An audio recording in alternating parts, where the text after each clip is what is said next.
Hello everyone, and welcome back to Be Ready to Apologize.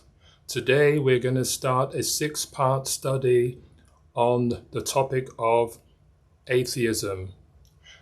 Under this 6-part study, we're going to cover what is atheism, humanism, secularism. Then we're going to look at the war against Christianity. Then we're also going to look at a topic that I have entitled The Products of Evolution. And we'll see that evolution is essentially the foundation upon which all of these other branches of atheism rest.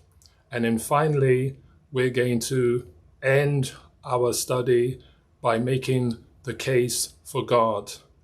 So by the time we are done, we'll see how all of these different branches, all of these different philosophies, all tie together to form the philosophy which we will later prove to actually be the religion of atheism.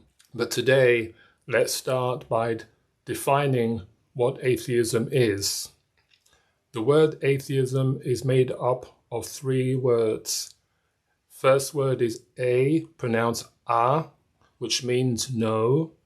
The second word is theos, which means God in Greek.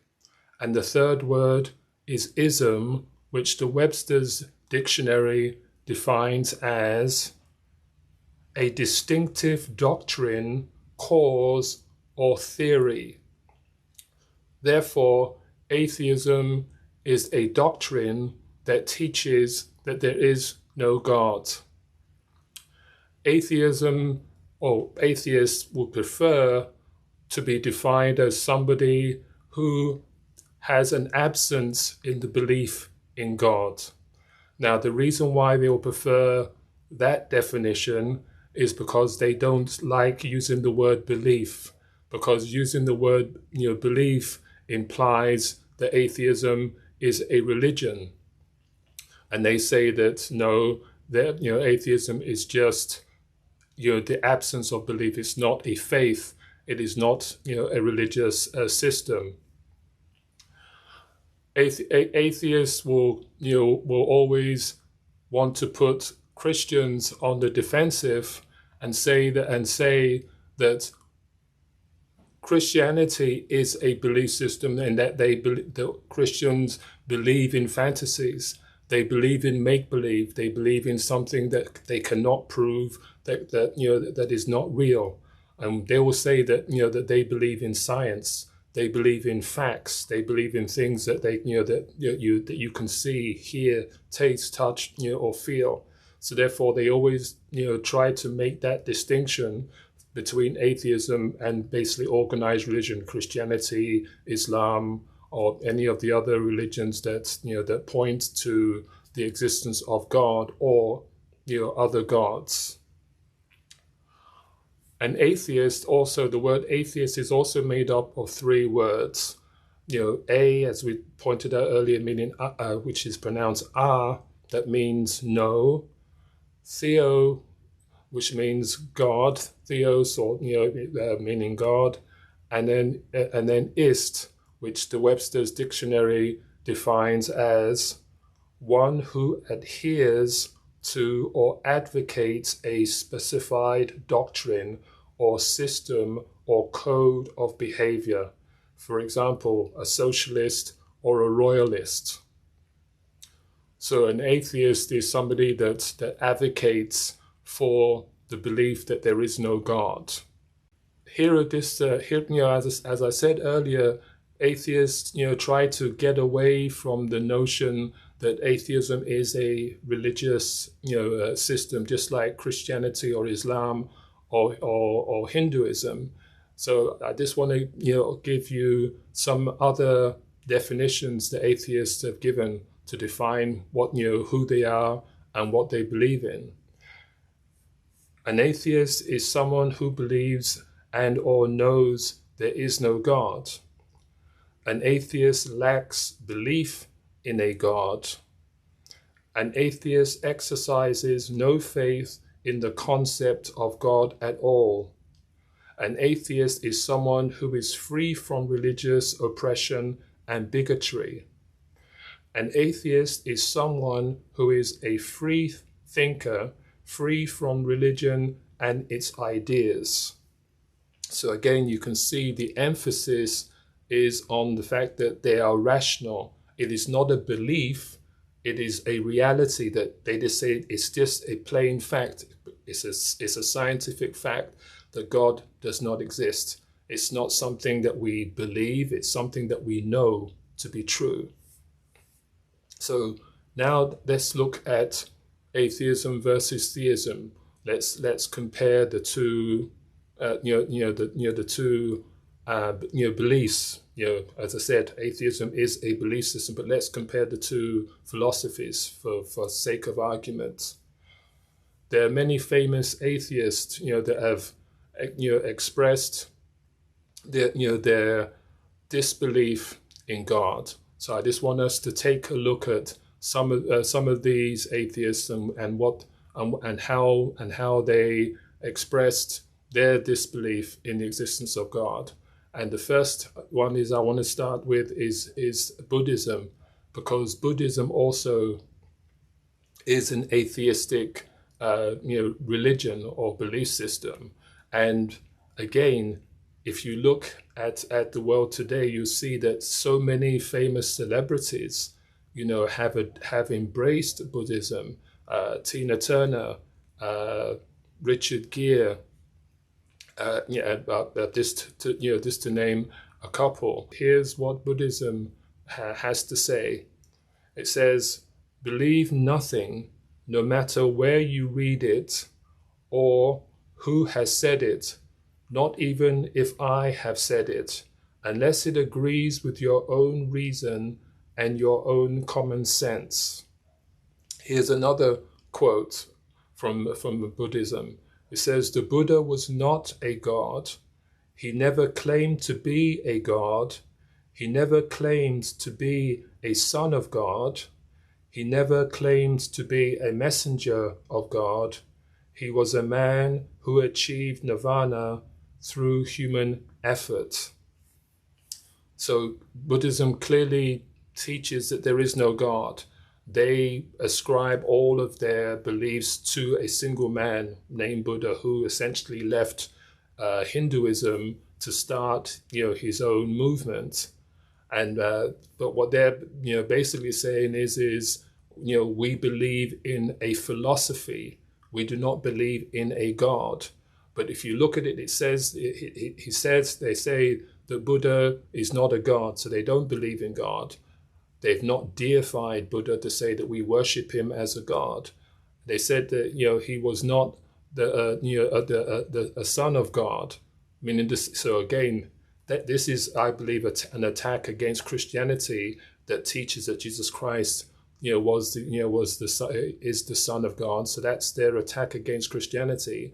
And then they also say that he wasn't a messenger sent from God. So again, this is a direct attack against Islam that says that Muhammad was a messenger sent by Allah, and they said he was just a man who through his own effort was able to enter reach nirvana, which is their equivalent of heaven.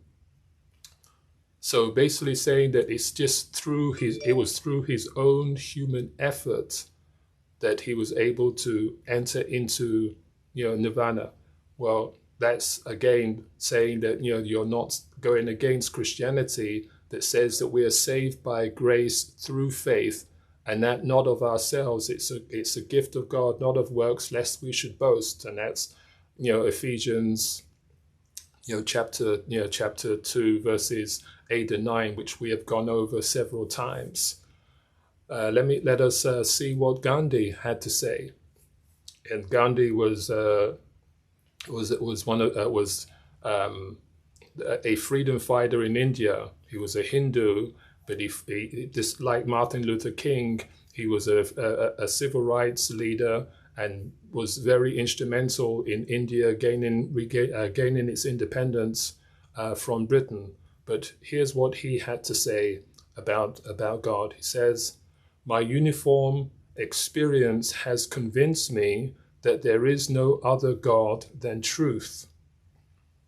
So essentially, Gandhi is saying that his God is truth, not the God of heaven and earth, not a creator God, but truth is his God. And as far as he's concerned, that's the only God that he acknowledges. Well, the problem with that is what is truth?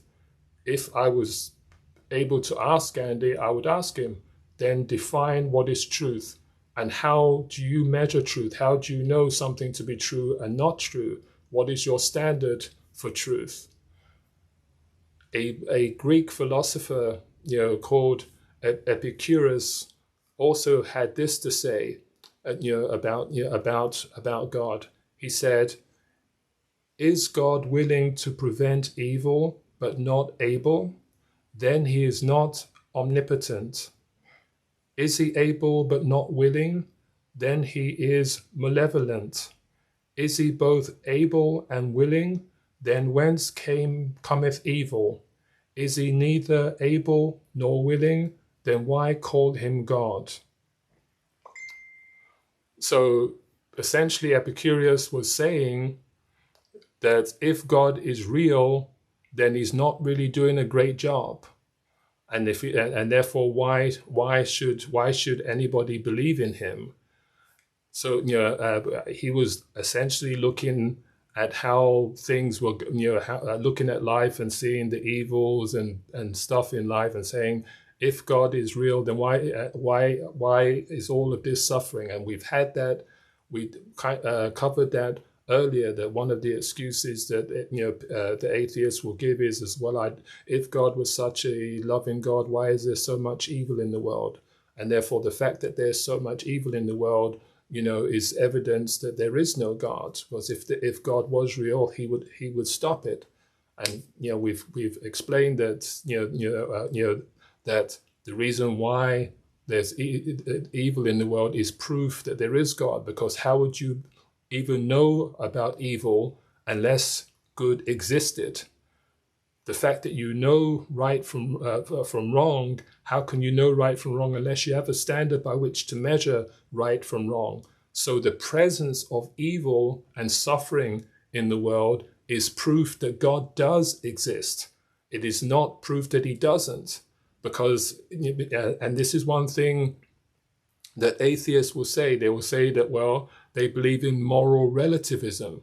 And you'll have atheists saying that, well, we're just machines, and we are controlled by animal instinct.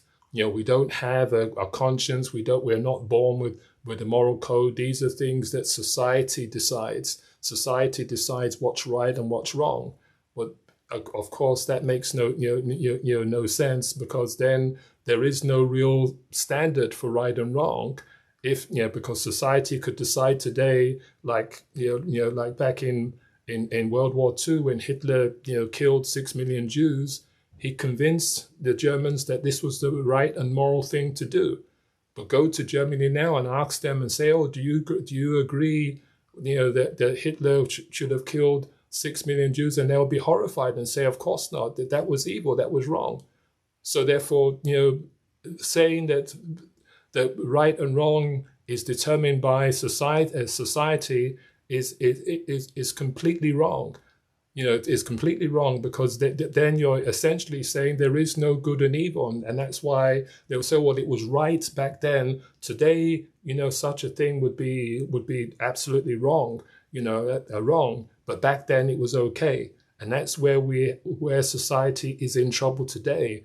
In that, with each new generation, we're moving more towards evil. We're normalizing evil, and then we're demonizing good. So what was evil 50 years ago, when extramarital sex was frowned upon. Homosexuality wasn't. It was something that was done completely in the closet. If you were homosexual 50 years ago, you kept it secret because society just would not tolerate it. Now now you have gay parades, gay pride, and everything. Now homosexuality, adultery, fornication, marriage is this made a mockery of on TV. Homosexuality is normalized. Marriage is now being made to look foolish. Like why get married? We don't need to get married in order to express our love. I mean, so now good is evil, and evil now has become good. And the Epicurus is also his followers became Epicureans, and this is where we get the maxim, eat, drink, for tomorrow we die, because they disbelieve that, hey, this life is all there is to live, so let's just live it out to the full.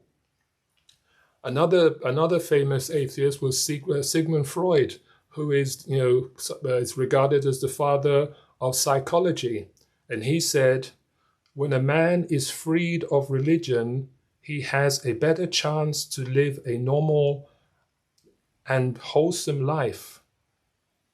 So essentially, Sigmund Freud was saying that Christianity or belief in God is a psychological disorder, that you'd be better off not believing in God than believing in God. Well, obviously, as Christians, we know that it's a belief in God that restrains us from doing evil. It's a belief in God that motivates us to do good.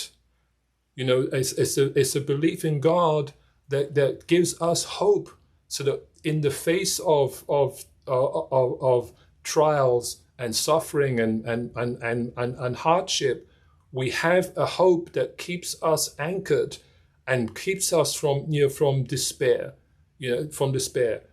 Atheism is a religion, and I'll just say it's a religion because, again, we'll get to that a little later. That removes hope. If an atheist is in despair, who does an atheist reach out to? Another atheist. And what is that atheist going to say? An atheist can't offer hope to a dying man. An atheist can't offer hope to somebody who is hurting, other than, oh, it's going to get better. But if an atheist says, yes, it's going to get better, and tomorrow's another day, and trying to motivate them, but what are you appealing to when you say it's going to get better? That's a prayer. That's an expression of faith. And who are they expressing that faith in? If they're expressing it to the air, it's meaningless.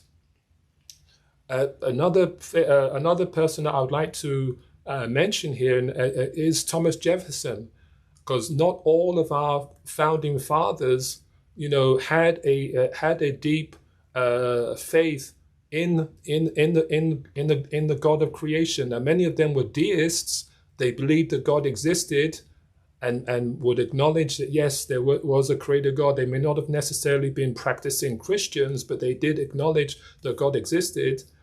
But Thomas Jefferson kind of acknowledged that God existed, but I would say he was also kind of agnostic at the same time. So I would put Jefferson in the category of a humanist, and here's why. Let me just read a couple of quotes of his, and then you'll see why I would say that Thomas Jefferson was more of a humanist, meaning he believed that man ultimately, or believed in reason rather than God. And he certainly was somebody that did not believe in the supernatural. But let me just read these quotes, so you'll see the point that I'm trying to make.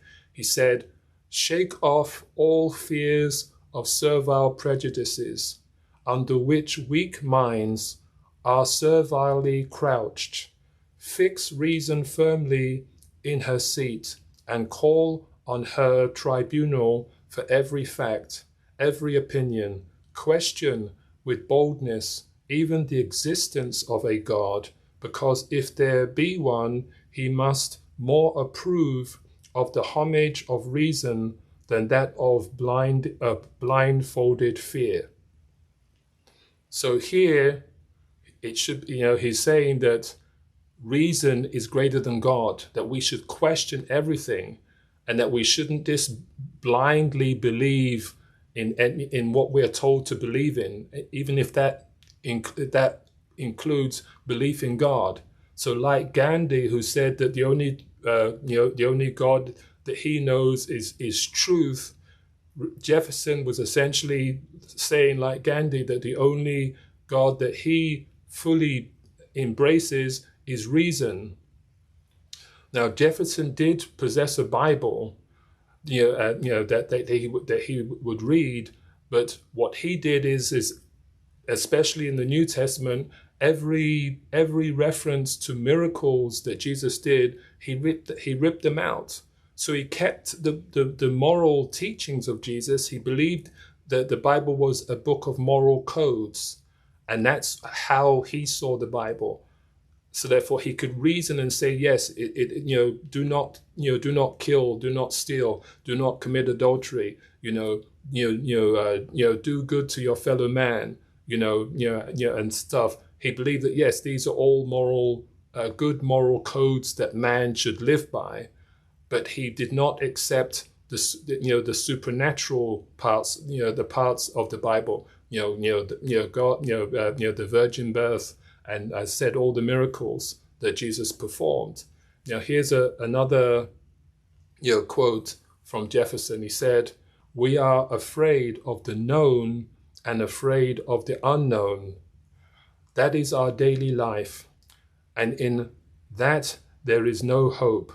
And therefore every form of philosophy, every form of theological concept is merely an escape from the actual reality of what is. All outward forms of change brought about by wars, revolutions, reformations, laws, and ideologies have failed completely to change the basic nature of man and therefore of society." So again, he's downplaying the involvement of God in this world. Probably the most prominent atheist that's still alive today is Richard Dawkins, and he essentially believes that again, like Freud, that people who believe in God have some kind of psychological disorder, that they're delusional. And we'll see that he actually wrote a book entitled The God Delusion, which we'll get to which we'll get to a little later. But he said people of a theological bent are often chronically incapable of distinguishing what is true from what they'd like to be true. So again, basically saying that we're unable to distinguish fact from fiction. We're unable to to distinguish what is real from from what is not real. So therefore the belief in God is delusional. But here's the issue that I have. All of these atheists that are making these bold claims that God is not real, and people who believe in God have a psychological disorder or they're delusional. None of them were able to provide any definitive proof that God doesn't exist.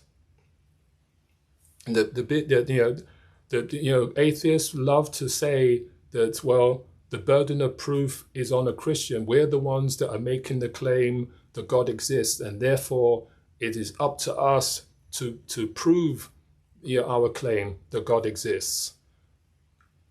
Never fall into that trap, because that's the trap that the atheists want to put you in. They will want to put you on the defensive and say, okay, prove scientifically, prove beyond a shadow of a doubt, give me tangible, undeniable evidence that God exists, and then I'll believe you. Don't fall into that trap. You, likewise, they also are making a truth claim. They are making a truth claim. They're claiming that God doesn't exist, and they're making an emphatic claim that God does not exist. And therefore, you need to be able to turn the tables on them and say, well, wait a minute, you also are making a truth claim that God doesn't exist, and therefore I challenge you. You convince me. This is you're wanting me to convince you. And I'm not saying that you shouldn't provide some evidence, shouldn't make some arguments, that God does exist. But if they're continually pushing you, say, okay, I've provided you with some evidence, to support my claim that God exists, and now I'm asking you to provide, your evidence, make your best case that God doesn't exist, and that way it gives you an opportunity to attack, their position, just as they have been attacking your position. Remember, I said one of the best ways to defend yourself against attacks and against challenges is to counter challenge. Say, okay, I've been answering your questions. Now I have some questions of my own, and I would like you to answer them. And then you press them to provide you with with their best evidence, and then take apart their arguments and show all of the flaws that that are in their arguments. And that way you can have more of an honest back and forth. And this is why I say that once you do that, and they realize that they're losing the debate, quickly it will devolve in ad hominem attacks. It will they'll start this making spurious accusations against against God. Oh, well, God is this and God is that, or the Bible is this or the Bible is that. It can't be trusted. It's not reliable. Why would God? God hates gay people, and God is why would loving God send people to hell? And there are all these mistakes in the Bible, and they're all this. But that's all a sign of desperation, because they realize that that they're in a sinking ship, and now they're just flailing about trying to keep themselves from sinking. We believe in God because we have a personal conviction. We have experienced God, and the biggest proof that as Christians that we can offer that God exists is that a changed life. You can give an atheist your testimony and say, well, this is how I used to be. And maybe you were an atheist, maybe you were a humanist, maybe you were somebody that believed in evolution, and you can say, well, here are the steps that led to me coming to faith in the Lord Jesus Christ. This is why I believe. And then ask them, why are you an atheist? What steps led you to atheism? Because you were not born an atheist. No one is born an atheist. They become an atheist. So ask them. Just as you say, well, these are the events that led to me becoming a Christian. Ask the atheist, what are the events that led to you becoming an atheist?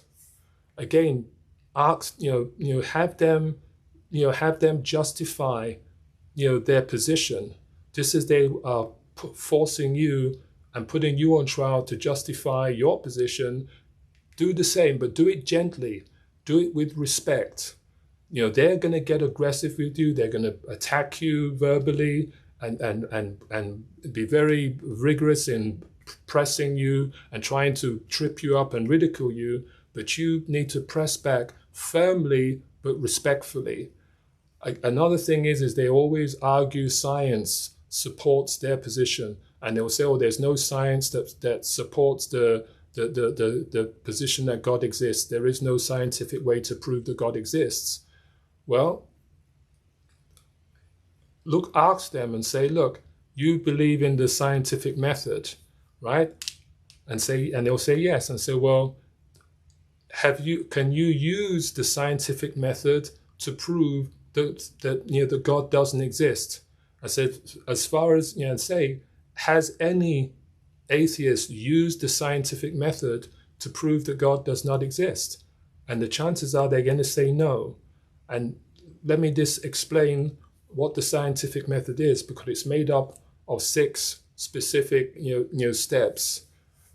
The first step is to ask questions, and that is to gather data. The second is to do background research. Research into, once you've got the data, now use that data to conduct some research to discover as much about the issue as possible. Then once you've done your research, you've gathered data, you've done your research, then build a hypothesis to say, okay, this is a theory, this is what I believe might be true based on everything that I've researched. Then you test your hypothesis. You conduct an experiment to see if indeed your hypothesis holds true. Then you analyze the results, and then you can draw logical conclusions. And then the final stage is you report your results and open up your research to peer review, so that people can check and know whether or not your findings are credible. And there are 4 other rules that need to be followed in order for science to determine that something is true or something is untrue.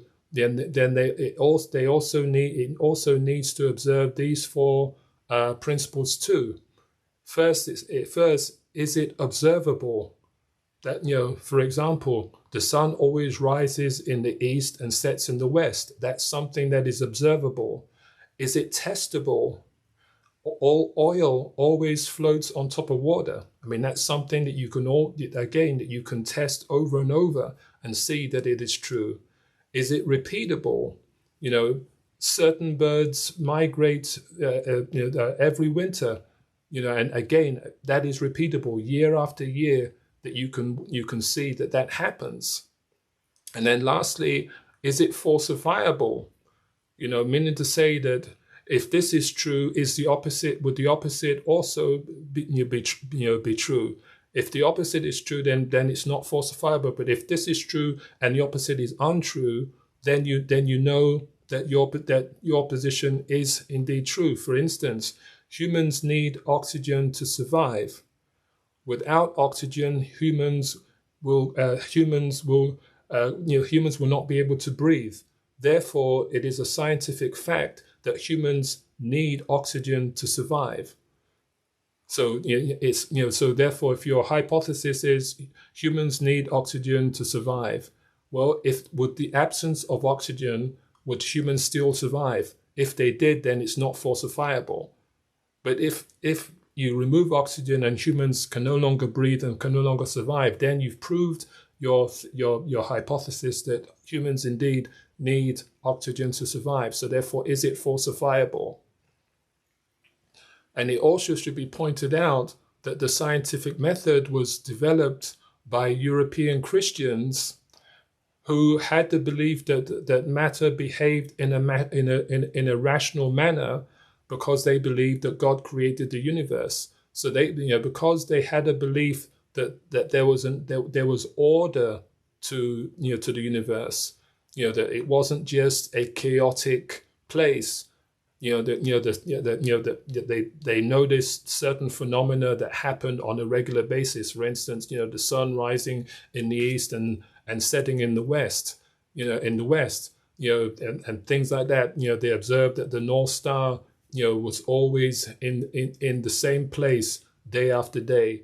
They looked at the phases of the moon. They looked at the movement of the stars. And things like that. And they realized, okay, there are certain constants that we see every day in the world around us, and therefore, because of all of this order, there must be a God of creation that's behind it.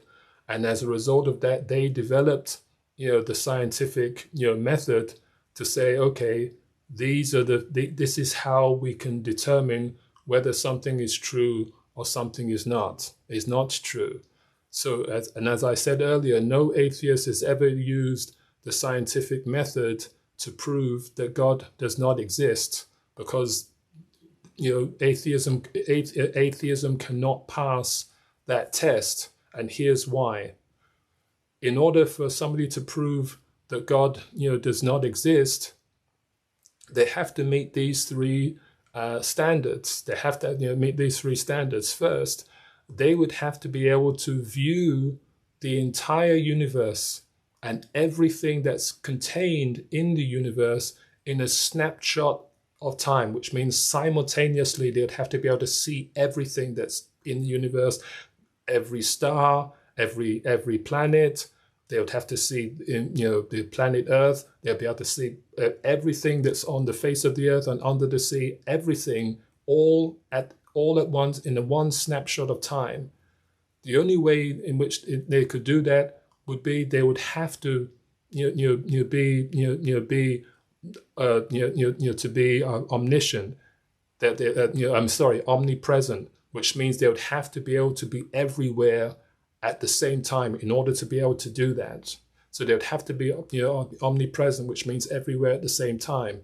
Then they would have to be able to process all of that information that they've gathered in a snapshot of time, to be able to process everything and see that, okay, I've looked everywhere. I've looked everywhere for God, and for God. And the reason why they would have to be able to, look at everything in a snapshot of time is, you could say, well, I was looking on planet Mars, but maybe God moved to planet Venus. Or I was looking in the ocean, well, maybe God was in the land, or was on land. So that's why you'd have to look at everything in a snapshot of time.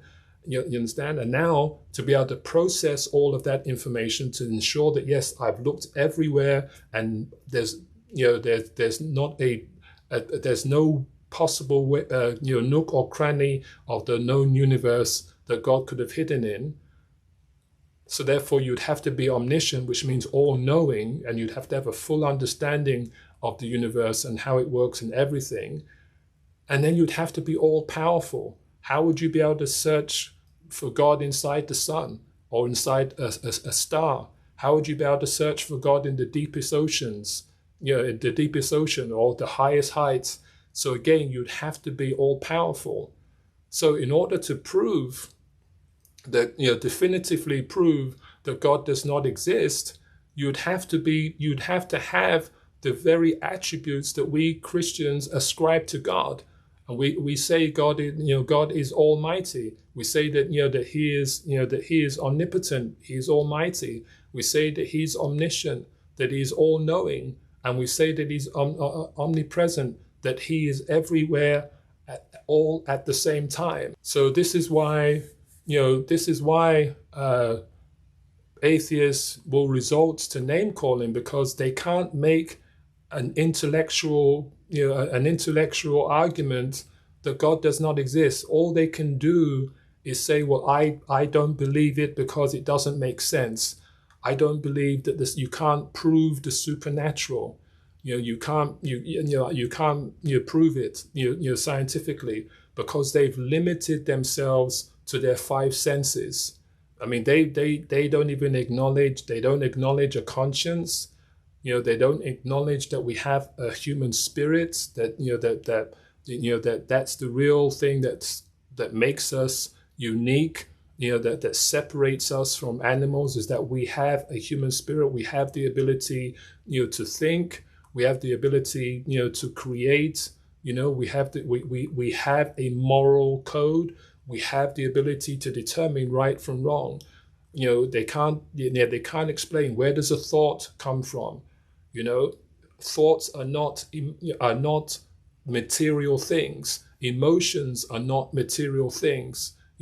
So therefore, how do you explain thoughts? How do you explain emotions? There's so much the atheists cannot explain, but yet they deny the existence of these things, or they say, oh, thoughts are chemical processes, emotions are chemical processes, and yet they will never explain scientifically how these chemical processes work. And so, how do chemicals combine to create a thought? How do chemicals combine to create an emotion? Again, let me this again show some of the this ad hominem attacks that atheists make against God. And I believe they're making these attacks because they really don't have an intelligent response, to say, well, this is why I don't believe in God, or this, I believe in God. It's like they don't want God to exist, and they think that if they just simply attack, Christians and this, try to ridicule them in some way, that would win them the argument. Richard Dawkins describes God this way. He says, "The God of the Old Testament is arguably the most unpleasant character in all fiction, jealous and proud of it, a pretty unjust and unforgiving control freak, a vindictive, bloodthirsty ethnic cleanser, a misogynistic, homophobic, racist, infanticidal, genocidal, filicidal, pestilential, megalomaniacal, sadomasochistic, capriciously malevolent bully." I mean, that's a huge mouthful right there.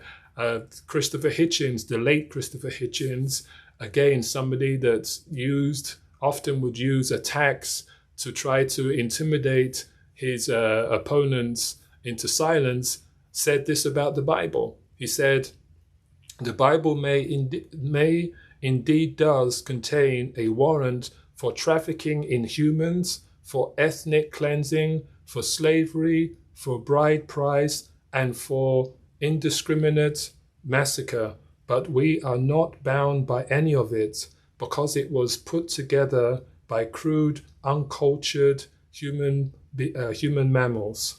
So he just basically dismisses the Bible as the works of men. Ignorant people wrote the Bible, and because ignorant people wrote the Bible, why should we believe in it?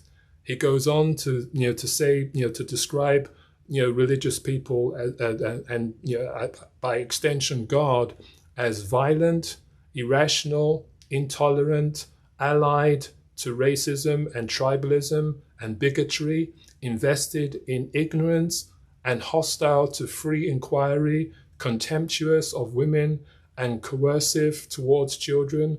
Organized religion ought to have a great deal on its conscience. So again, basically making it clear that he just hates all kinds of organized religion. And let me just say that the reason why the Dawkins and the late Christopher Hitchens have such an animus against Christianity is because they can't disprove it. They can't disprove it, and also because they don't want to be accountable, because the belief in God would hold them accountable for their actions, and that's what drives atheism. They don't want to be accountable for their actions. They want to live their life. They want to make their own rules and live the way in which they want to live. So atheism really is basically saying, I am my own God. I get to make my own decisions, and I don't want some God making those decisions for me. Now, C.S. Lewis, as I said earlier, both of these men, wrote books, expressing their hatred, for God. As I said, Richard Dawkins wrote the book The God Delusion, and Christopher Hitchens wrote the book God Is Not Great. And I'm going to leave the links to two debates. One that Richard Dawkins had with John Lennox on his book The God Delusion, and also a link to a debate that the late Christopher Hitchens had also with John Lennox on his book God Is Not Great. So I would really encourage you to watch both of these debates. I think you'll find them very enlightening, and it will prove much of what I have just said. Many Christians know C.S. Lewis, who's written many popular books, one of his most popular books being Mere Christianity. But many people may not know that C.S. Lewis himself was once, an atheist.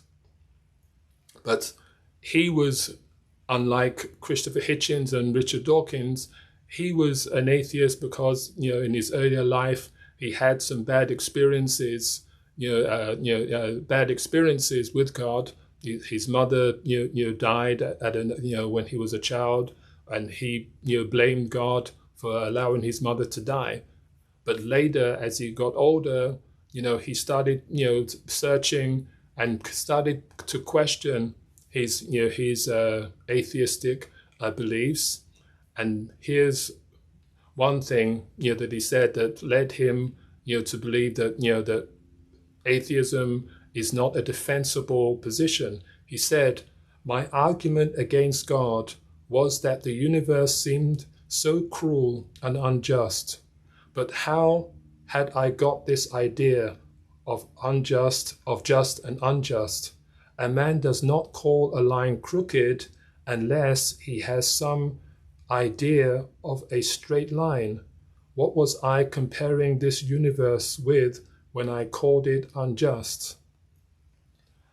And as I said earlier, that atheists will say that they have a moral code, but what are you comparing that moral code with? You can't have a moral code unless you have some measure, some standard by which you can measure moral values. Simply saying society does not cut it, because as we've seen, society, will say this is good, and then good, and then another society will say, oh no, that's no longer good. This is, it's evil. This is good, and then another society. So therefore, moral becomes moral relativism. Just like they have, they don't believe in truth. They believe in truth is relative. Atheists also will contend that morals are relative, that it's what is good for you may not be good for me. What's true for you is not true for me. So, but C.S. Lewis was trying to say that it makes no sense if I'm to say something is good, if I'm to say something is evil, then I would need to be able to measure that. How can I know that unless good exists? If something is crooked, how can I know it's crooked unless something, if I knew something is straight? So therefore God has to exist. There has to be a standard, an ultimate standard of good, in order for me to be able to call something evil. And therefore that reasoning led him to faith in God. And as I said, atheism is a religious belief. It is a religion. And these are the following 8 tenets of the atheistic religion. And they are: there is no God or devil. There is no supernatural realm. Miracles cannot occur. There is no such thing as sin, as a violation of God's will. Generally, the universe is materialistic and measurable. Man is material. Generally, evolution is considered a scientific fact. Ethics and morals are relative. So the basic core tenet of atheism is that we live in a materialistic world. And this here is just some of the example of some people who are essentially bought into the Epicurean belief that eat, drink, for tomorrow we die, or that this world is all that there is, and that that there's no reason to believe in an afterlife. So I'll just leave these quotes up on the screen, for a few moments, so that you can read them.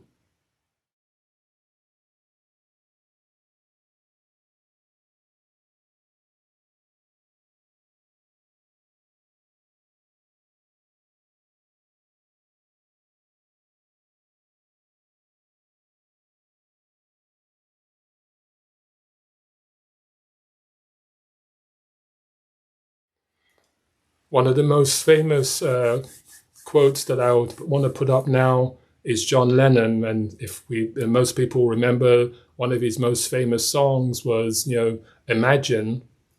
And John Lennon being again very very irreligious, against all organized religion, and wrote this song, Imagine, in which he says, imagine there is no heaven. It is easy if you try. No hell below us, above us, only sky. Imagine all the people living for today. Imagine there's no countries. It isn't hard to do. Nothing to kill or die for, and no religion too. Imagine all the people living life in peace.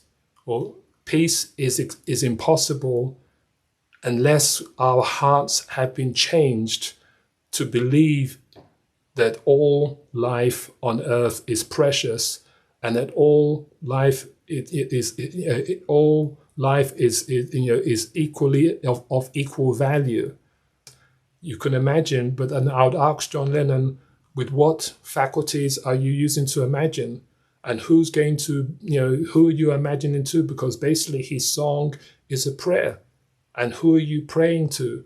When you're hoping that if you're hoping for this utopia, who's going to create this utopia?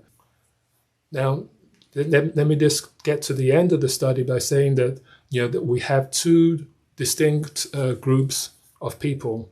I've spent the bulk of this study talking about atheism, but we also have another group called agnostics. An agnostic is somebody who will say that I can't say either way whether there is a God or not. Now, agnostic also is made up of two words, a, which is pronounced a, meaning no, and gnosis, which means knowledge. So basically, an agnostic is somebody who says that I have no knowledge of whether God exists or whether God does not exist. The Greek word for ignorance is ignoramus, because agnostic is another way of saying ignorant. I'm ignorant, and the Greek word for ignorant is ignoramus, which means no knowledge. So when somebody calls you an ignoramus, they're essentially calling you an agnostic, that you have no knowledge, that you have no knowledge. The good thing about agnostics is they at least are open to the possibility that God is real. They're just saying that they can't say one way or another, but they're not going to argue with you, vehemently that he doesn't. So therefore, you're going to have a much, better opportunity to debate with them and provide them with evidence for them to consider. So of the two, so even though agnostics kind of do fall in the category of atheists, in that they really haven't made up their mind that God exists either way, but they're more kind of like searching for truth rather than having made a definitive declaration. So let me just end this study with these three quotes. Three quotes. The first quote comes from C.S. Lewis, and then the last two quotes come from the late Ravi Zacharias, who I believe was the greatest apologist of our time. C.S. Lewis, on Reasoning on Atheism, said, suppose there was no intelligence behind the universe, no creative mind. In that case, nobody designed my brain for the purpose of thinking. It is merely that when the atoms inside my skull happen, for physical or chemical reasons, to arrange themselves in a certain way, this gives me, as a byproduct, the sensation I call thought.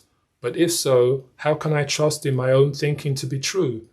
It's like upsetting a milk jug and hoping that the way it splashes itself will give you a map of London. But if I can trust my own thinking, of course I can't trust the arguments leading to atheism, and therefore have no reason to be an atheist or anything else. Unless I believe in God, I cannot believe in thought, so I can never use thought to disbelieve in God. Again, the statement speaks for itself, that the very faculties that I'm trying to use to disprove God prove that God exists, because where did I get those faculties from to begin with? And then the two quotes from Ravi Zacharias, It's a verse in which he says, everyone, pantheist, atheist, skeptic, polytheist, has to answer these questions. Where did I come from? Where is life's meaning? How do I define right from wrong? And what happened to me when I die? Those are the fulcrum points of our existence. And the point that Ravi is making there is that atheism has no answers to these questions. And until they have answers to these questions, the belief in atheism is invalid. It is not a tenable objection to they cannot make a tenable objection to the existence of God. And the second quote that I want to make from Ravi is this: to sustain the belief that there is no God, atheism has to demonstrate infinite knowledge, because their declaration is tantamount to saying, I have infinite knowledge that there is no being in existence with infinite knowledge. And essentially, this is the argument that I gave earlier, that in order to prove that God does not exist, you would have to have all of the attributes of God, which is you'd have to be omnipotent, omniscient, and omnipresent. And since no man has infinite power or infinite knowledge, there is no way that man can definitively declare that there is no God. Well, guys, thank you for joining me for this study. I do pray and hope that you found it useful, and you will find it useful. If you did enjoy this study, please hit the like button. I would appreciate that very much. It'd be very encouraging for me to see that people are tuning in and getting something from my studies. If you are, also please hit the subscribe button and also the notification bell so that you would be notified when I post the next study in this series. Again, thank you for joining me today, and I look forward to seeing you again next time.